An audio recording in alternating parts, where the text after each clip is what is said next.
미국과 이란의 무력 공방이 사흘째 중동 전역에서 이어지고 있습니다. 미국과 이스라엘 공습으로 숨진 하메네이 전 이란 최고 지도자의 장례 일정이 마무리됐는데요. 전운이 다시 짙어지고 있습니다. 중동 전문가와 자세히 짚어보겠습니다. 백승훈 한국외대 중동연구소 연구위원 나오셨습니다. 어서 오십시오. 네, 안녕하십니까. 자, 지금 미국과 이란의 무력 충돌이 다시 격해지고 있는 상황. 우리가 이전에 이제 휴전 MOU를 맺고 나서 좀 잠잠해지나 싶었는데 지금 이게 MOU 자체가 좀 무의미해진 게 아닌가 하는 생각도 드는데요.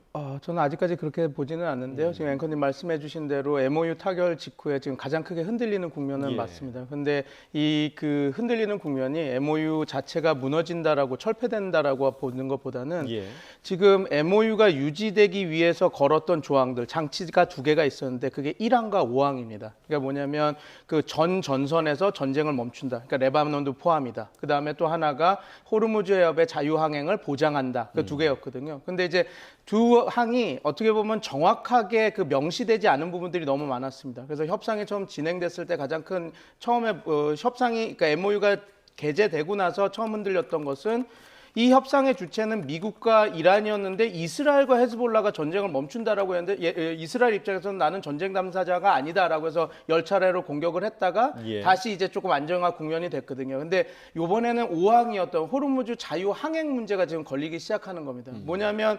그러니까 어떤 자연해협인 호르무즈 해협의 자유항행을 우리가 미국과 오만과 이란이 보장을 한다. 그리고 이란은 어떻게 해서든지 그 기뢰라든지 이런 장애물들을 다 제거하는 거에 적극 노력한다라고 안이 들어가 있었는데 문제는 이거죠. 그러니까 자유항행이라는 건 들어가 있었었는데 과연 어떠한 항로로 누가 관리를 하면서 할 것인지는 디테일하게 들어가 있지 않았습니다. 그래서 그런 것들 때문에 지금 이 서로의 그 해석 차이가 늘어나면서 미국 입장에서는 우리가 자유항행을 하기로 해서 내가 상선들을 끄집어내서 오만 해협으로 이렇게 자유항행이 될 수 있겠는데 왜 뭐가 문제냐 얘기하고 있는 반면에 이란은 오만, 이란, 미국이 같이 한다라고 했지 왜 우리와 허락을 받지도 않고 우리와 상의하지 않고 오만 해협으로 이렇게 빼내느냐. 이것은 이란의 관리권을 무시하는 처사 아니냐. 그래서 협상력을 낮추려고 하는 거 아니냐. 이렇게 되면서 해석 차이가 나타나면서 지금 부딪히는 것이거든요. 그래서 이번 그 MOU 체결되고 나서 가장 크게 부딪히는 협상 지금 국면이긴 하지만 이거 자체는 그 해석의 차이 때문에 벌어지는 거지 이 협상 자체가 무너지고 있는 상황은 아니다. 지금까지는 그렇게 보고 있습니다. 네. 결국 이 조항에 대해서 명확하게 정해놓지 않았기 때문에 지금 이 무력 충돌의 불씨가 된 셈인데요. 그러면 이제 호르무즈에서의 지금 빠져나오고 있는 선박들도 계속해서 있는 상황이고 다시 호르무즈의 해협 상황은 위태로워진다 이렇게 봐야 되는 겁니까? 지금 만약에 이런 식으로 미국이 이번에도 문제가 됐던 게 그 상선들을 오만 해협 안쪽으로만 빼려고 이렇게 했기 때문에 벌어진 문제거든요. 그렇게 되면 나중에 자유항행이 되더라도 이렇게 오만 해협으로만 붙여서 나갈 수 있는 그런 것들이 다 구축이 된다고 하면 이란 입장에서는 자기네들이 어떤 그 통제권, 그다음에 관리권을 행사할 수 없는 거기에 되게 어떻게 보면 제약이 많은 상황이 벌어질 수밖에 없는 국면입니다. 그래서 지금 만약에 이런 식으로 미국과 오만과 이란이 대화를 하지 않고 미국이 또다시 오만 해협 쪽으로만 상선을 다 빼고 들여보내려고 한다면 이란 입장에서는 이게 어떻게 보면 자기네들이 갖고 있는 유일한 협상 카드이기 때문에 공격을 할 수 있는 가능성은 높지만 만약에 어떤 합의를 통해서 어떤 중간 협의점을 찾는다면 충분히 해결될 수 있는 부분이 있습니다. 왜냐하면 전쟁이 벌어지기 전에도 보통 호르무즈 해협에서 들어갈 때는 이란 쪽 항로를 많이 썼다가 나올 때는 오만 쪽 항로를 많이 쓰고 이렇게 했거든요. 그러니까 상행선, 하행선처럼 그렇게 썼던 것들이 있어서 만약에 대화를 통해서 이게 협의점을 찾아진다면 이란 입장에서도 지금 계속해서 이렇게 긴장 국면을 올려가는 것보다는 빨리 협상을 진행해서 경제 제재라든지 해제라든지 석유 엠바고를 풀어야지만 자기네들이 생존할 수 있는 가능성이 높아지기 때문에 향후 이제 협상이 진행될 때 어떻게 호르무즈 항행에 관련해서 자유항행을 담보할 것인지 어떤 항로를 쓸 것인지만 잘 대화가 된다면 충분히 MOU가 깨지지 않고 또 진행될 가능성이 높다. 저는 그렇게 보고 있습니다. 네, 자 이런 가운데 미국과 이스라엘의 공습으로 숨졌던 있었던 이란의 전 최고 지도자죠. 아버지 하메네이의 장례식이 마무리됐습니다. 7월 4일에 시작됐거든요. 이게 이제 미국 그 건국 250주년 기념일에 맞춰서 시작을 한 것 같은데 이 전체적인 장례식의 분위기 자체가 뭐 애도하는 그런 분위기도 있겠지만 일단 미국과 트럼프 대통령에 대한 뭔가 성토대회 분위기가 있지 않았나 그런 생각도 좀 드는데요. 그렇기 위해서 이 날짜를 정한 거라고 보시면 될 것 같습니다. 예. 물론 지금 이란이 지금 자기네들의 공식적인 얘기는 이게 무하람 달이라고 해서 시아파들에게서는 아주 성스러운 달입니다. 이 날이 뭐냐면 순교의 달이거든요. 네. 그러니까 자기네들이 지금 믿는 시아파, 시아 알리에서 알리라고 하는 그 지도자의 자식들이 다 카르발라라는 곳에서 참극을 당해서 순교를 당했다 그래서 그걸 기리는 달이기 때문에 어떻게 보면 지금 순교의 달을 위해서 그 아야톨라 카메네이의 장례식을 미뤘다라고 자기네들은 얘기하고 있지만 예. 정확한 날짜로 봐주면 맞지가 않거든요. 그러니까 무슨 말이냐면 그들이 가장 카르발라 참극이 벌어진 10일과 4일은 좀 거리가 있고 예. 지금 원력이긴 하지만 날짜가 맞지 않습니다. 그래서 무하람 달이라고 하는 성스러운 달에 한 것은 맞지만 정확한 날짜로 보면 맞지가 않아서 오히려 이것은 7월 4일 250주년 그 미국의 그 독립기념일에 맞춰서 트럼프 대통령은 자기의 치적들을 많이 얘기하고 싶은데 거기에 찬물을 끼얹기 위해서 이렇게 했다라고 보시면 될 것 같고 예.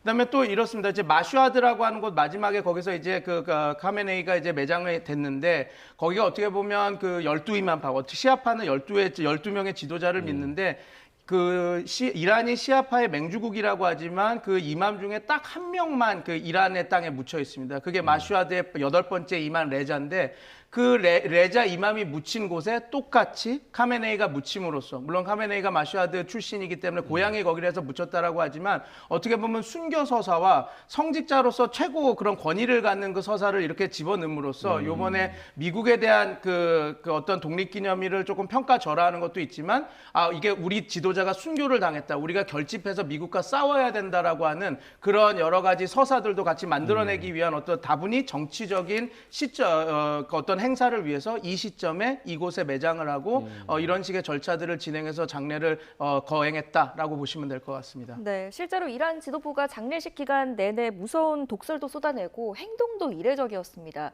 그 미국과 이스라엘의 공습 직후에 하메네이가 있었던 그 관저의 영상을 공개했다고 하는데 보통은 치부를 숨기고 싶어 하는데 이 영상을 공개한 의도는 뭐라고 보십니까? 저는 5가지가 있다라고 봅니다. 하나는 순교서사 강화입니다. 왜냐하면 그 관저에서 자기가 그 손녀와 같이 있던, 그러니까 어떻게 보면 이게 어떤 군사작전이나 어떤 공식적인 업무를 하고 있던 것이 아니라 일상을 보내고 있는 상황에서 암살을 당했다. 이게 과연 미국과 이스라엘이 할 짓이냐 이런 식으로 해서 어떻게 보면 순교, 우리 그 최고 지도자는 정말 순교를 당했다라고 하는 그런 서사를 만들어내는 게 첫 번째고요. 두 번째는 복수의 정당화입니다. 지금 호르무즈 해협을 지금 봉쇄를 하고 이렇게 하는 것들 우리가 그리고 계속해서 담수화 시설이나 걸프 주변 국가를 공격하는 것이 우리가 그냥 못된 국가에서 하는 것이 아니라 이렇게 당하고 우리가 정말 무방비 상태에서 당했기 때문에 우리는 자위권 발동으로 이걸 할 수밖에 없었다라는 걸 강화하는 게 하나 있고요. 세 번째는 내부 결속이죠. 그러니까 지금 어떻게 보면 그 카메네이에 대해서 비토를 하는 카메네이를 별로 싫어하던 그 지지자들도 많았거든요. 근데 이런 영상을 보여줌으로써 봐라 카메네이가 나쁜 사람이 아니라 이렇게 일상을 살더라도 미국과 이스라엘에게 공격을 당하기 때문에 우리가 지금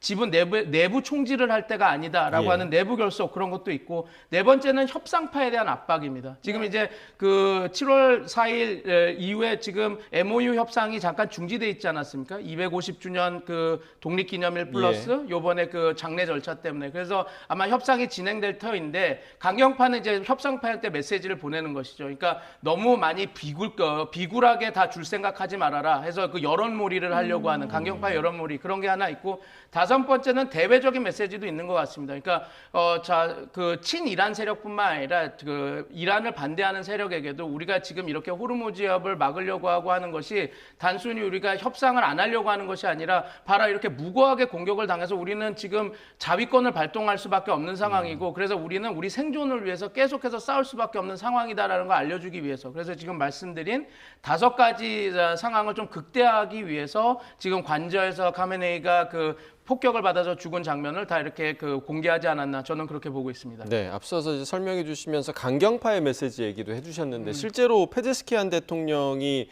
강경파 지지자들에게 이번 장례 기간 동안 위협을 받기도 했다고 하고요. 그리고 또 아바스 아락치 외무장관 돌멩이에 맞기도 했다 이런 소식도 전해졌는데 이 장례 기간 이후에 그러면 협상파의 목소리가 조금 위축되는 건 아닐까, 좀 영향을 받는 건 아닐까, 어떻게 좀 전망하세요? 당연히 그런 국면은 당연히 있을 겁니다. 그런데 이제 제가 볼 때는 협상이 무너지는 것은 아니고 협상의 문턱이 올라간다라는 것이라고 보시면 될 수 있겠죠. 왜냐하면 아무리 강경파가 지금 왜 이런 협상이나 협상 국면에 이런 장례식을 이렇게 치렀다는 점은 이 협상이 본격화되기 전에 MOU 협상이 본격화되기 전에 자기네들의 그 강경파의 목소리가 더 세게 먹히게 하기 위해서 하는 그런 장치들, 기제들을 만들었다고 보시면 될 것 같습니다.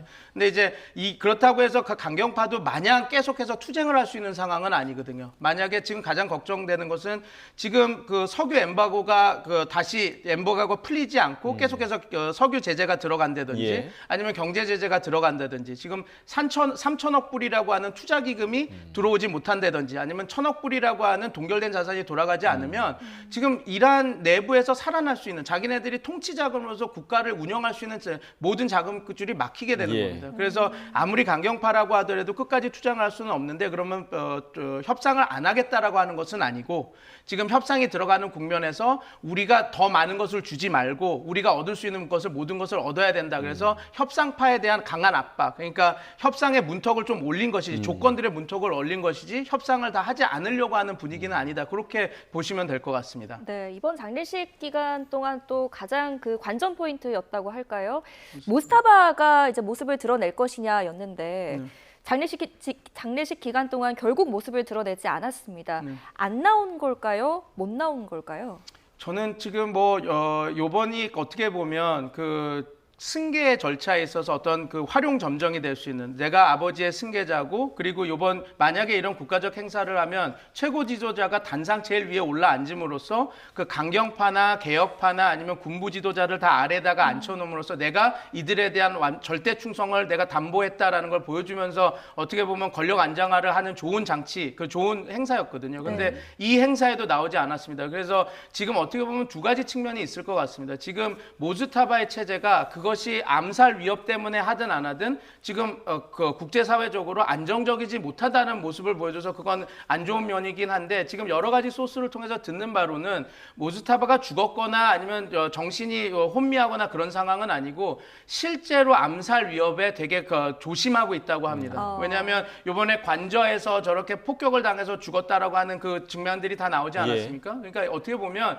이게 핵심 측근들이 정보를 다 흘렸다라고 했던 점들이 더 드러나고 지금 대대적인 숙청 작업들이 지금 들어가고 있기 때문에 지금 모스타바 자신은 지금 너무 소프트 타겟, 쉽게 타겟이 돼서 지금 죽을 수 있는 그 상황을 최대한 피하려고 하고 있는 상황이 분명히 있기 때문에 저는 어떤 모스타바가 죽었다 아니면 크게 다쳐서 움직일 수 없다라는 그런 것보다는 어떻게 보면 자기 안보 때문에 안 나온 것이라고 저는 보고는 있지만 지금 처음에 말씀드린 것처럼 어떻게 보면 이 국면에서 가장 강력하게 자신의 통치력을 보여줄 수 있는 행사에 나오지 않았다라는 것은 지금 모스타바의 체계가 지금 생각보다는 그렇게 어떻게 좀 취약한 상황이다 이렇게 보시면 될 것 같습니다. 네, 모스타바도 지금 암살 위협에 상당히 좀 몸을 움츠리는 모습이고 지금 트럼프 대통령도 그런 상황이다라는 얘기도 좀 들려요. 왜냐하면 나토 정상회의 참석한 뒤에 귀국하는 길에 전용기를 이렇게 갈아탔다라는 얘기도 들리고 실제로 본인이 이란의 암살 대상 1순위다 이렇게 말하기도 했는데 실제로 그런 걸까요? 만약에 그렇다면 이렇게 공개적으로 하는 말이 협상에 또 도움이 안 되지 않을까 그런 생각도 좀 드는데요. 저는 이렇게 생각합니다. 모스타바는 지금 이스라엘 입장에서는 스탠딩 오더에 올라가 있는 상태입니다. 그 말은 뭐냐면 암살 대상 1순위로 올려놓고 그거를 철회하지는 않은 상태입니다. 그래서 당연히 이란에서도 상징적으로 미국의 대통령과 네타냐후에 대한 그 암살 최고 타겟 리스트에 올려놓은 것은 사실입니다. 그런데 그런데 그게 실제로 그게 될 것인가 아닌가는 그 별개의 문제거든요. 지금 트럼프 대통령은 본인이 이렇게 암살 타겟에 올려 있다라고 하지만 저는 그 가능성이 낮다고 보는 게 이란도 합리적인 행위자입니다. 네. 왜냐하면 트럼프 대통령이 만약에 계속 장기 집권을 할 상황이고 이 사람이 없으면 협상이 좋게 원활히 진행되지 않겠다라는 판단이 있으면 어떻게 해서든 암살을 하려고 노력을 하겠지만 지금 트럼프 대통령은 이번 임기 끝나고 더 임기를 할 수가 없습니다. 예. 오히려 그리고 지금 중간 선거에서도 질 거다라는 얘기가 많은데 오히려 이런 암살 시도나 이런 것들은 어떻게 보면 트럼프 대통령이 거의 무너지려고 하는 거에 그 인공호흡기를 대주는 꼴이 되는 거거든요.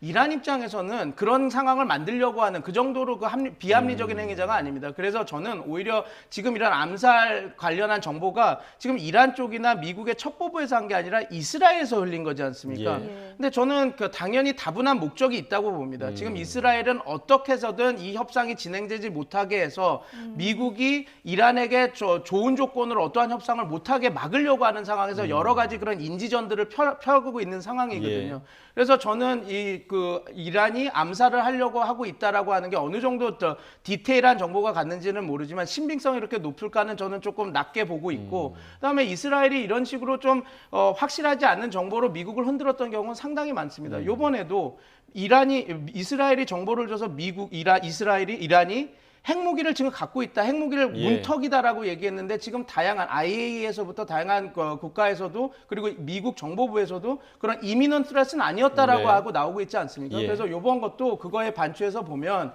과연 그 트럼프 대통령의 암살이 정말 그렇게 즉각적인 위협이었느냐에 대해서는 저는 회의적인 생각을 갖고 있는 상황입니다. 네, 이스라엘 행보를 좀 더 짚어볼까요? 지금 이제 조만간 레바논에서 군대를 시범적으로 좀 빼보겠다 이런 논의를 하는 척을 하면서도 뒤에서는 또 이란을 때리고 있단 말이에요. 이런 의도는 뭐라고 보세요? 똑같습니다. 지금 어떻게 보면 지금 어찌됐건 그 미국과 이란이 흔들리고 있는 상황에서 어떤 좋은 긍정적인 제스처를 보여주는 겁니다. 이스라엘도 미국의 너네들이 원하는 우리도 전쟁을 끝까지 원하지 않는다. 전쟁을 조금 우리 평화 국면을 도와주겠다라는 몸짓을 보이면서 지금 계속해서 이란은 미국 대통령을 암살하려고 하고 있다. 헤즈볼라를 다르게 운용하고 있다. 아니면 탄도미사일이나 이런 것들 그다음에 핵발전을 하고 있다. 그런 정보를 계속 흘리지 않습니까? 이것은 미국을 더 자신의 쪽으로 끌어당기기 위해서 늘 했던 방식입니다. 그러니까 지금 처음에는 강경하게 미국이 그 이란과 관계 개선할 때는 반대를 하다가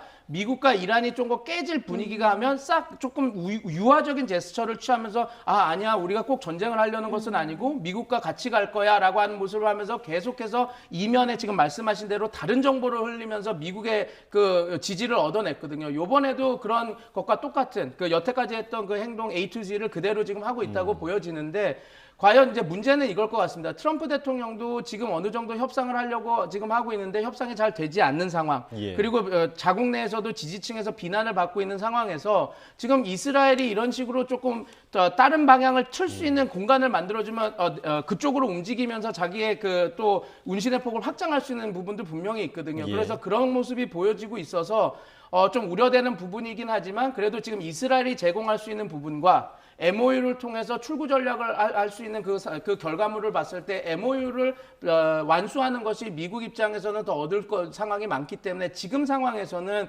이스라엘이 저런 여러 가지 인지전과하고 있지만 과거처럼 미국이 또 이렇게 지금 어떻게 보면 국면 전환을 하기에는 지금 현 상황에서는 오히려 MOU를 진행하려고 하는 것이 더 미국 쪽의 이익이어서 아마 이번 그 장례가 절차가 끝나고 지금 한번 드자비한 상황이 좀 안정이 되면 다시 협상 국면으로 들어가지 않을까 저는 그렇게 보고 있습니다. 실제로 그 전망이 지금 맞아떨어진다라는 생각이 드는 게 트럼프 대통령도 이란이 합의를 원하고 있다 이런 얘기를 계속 하고 있는 것 같고 이란도 파키스탄 통해서 미국의 군사작전을 조금 자제해달라 이렇게 요청을 하는 그런 얘기들도 있더라고요. 네, 이 물밑에서는 그런 목소리들이 많이 나오고 있어서 저도 그 앵커님 말씀하신 대로 지금 이 국면이 조금 안정화가 되면 다시 그 MOU 협상이 재개되지 않을까 저는 그렇게 보고 있습니다. 네, 자 앞서서 뭐 아직까지 완전히 그 MOU도 무의미한 것으로 보기는 어렵다라고 전망을 해주셨고 그렇다면 아직까지 이제 핵 협상도 남았고요. 호르무즈 그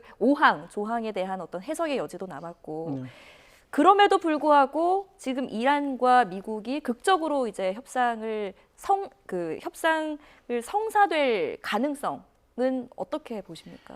어찌됐건 이렇게 보고 있습니다. 지금 호르무즈 통행권도 그렇고 통행료도 그렇고 지금 얘기가 나오고 있는데 그 통행료나 이런 것들이 지금 말씀하신 후속 협상이 어떻게 진전되느냐에 따라서 협상이 순조롭게 진행될 수도 아니면 아닐 수도 있는데 저는 이렇게 보고 있습니다. 만약에 이란에 대한 그 석유 경제 제재를 해제를 해준다면 그래서 지금은 130만 배럴을 겨우 중국에게만 팔 수 있는 중국과 인도에게 파는 그 국면을 풀어줘서 일본이나 한국 다른 나라에도 팔 수 있게 해주고 지금 이란이 지금 생산량으로 따지면 350만 배럴에서 420만 배럴을 팔 수 있는 능력을 갖고 있는 나라거든요. 예. 그 정도만 풀어줘도 상당히 순조롭게 호르무즈 항행 문제나 이런 건 풀릴 가능성이 높습니다. 단 지금 말씀해주신 농축 우라늄 핵 문제에 대해서는 가장 관건은 이겁니다.